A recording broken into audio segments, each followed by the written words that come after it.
Class A airspace is generally the airspace from 18,000 feet MSL, or mean sea level, up to and including flight level 600, and including the airspace overlying the waters within 12 nautical miles of the coast on the lower 48 and Alaska. Unless otherwise authorized, all operations in Class A airspace is conducted under IFR or instrument flight rules.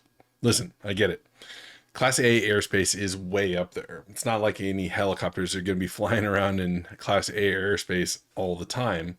Maybe once in a while, if ever. Keep in mind, Class A airspace is not marked on VFR sectionals or IFR and route charts just because it's a large block of airspace that's known to be way up there. Communication requirements is that you have to be on an active IFR flight plan, and you have to have and maintain two-way radio communications with ATC. In addition to that, you also need Mode C transponder requirements. You also need installation and use of ADSB, or automatic dependent surveillance systems.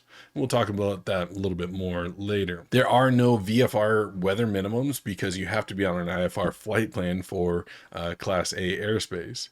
I bring that up only because in subsequent airspaces, we'll be talking about the VFR weather minimums for those individual airspaces. So in order to enter Class A airspace, you have to have at least a private certificate with an instrument rating, and you must be currently instrument rated and on an open and active flight plan, like I said before. Up in Class A airspace, there's something called a jet route. These routes are designed to service aircraft operations from 18,000 feet up to flight level 450. These routes are referred to as J routes and usually numbered to identify the designated route. Think of them as large freeways way up in the air. Your cruising altitude is going to be whatever was filed or whatever ATC gave you as a clearance. There's some additional information about Class A airspaces in specifics to RVSM, or reduced vertical separation minimum, but I don't want to confuse you too much right now because, to be honest, as a private helicopter pilot, chances are you're never going to go into Class A airspace. One little tidbit that I will leave you with is that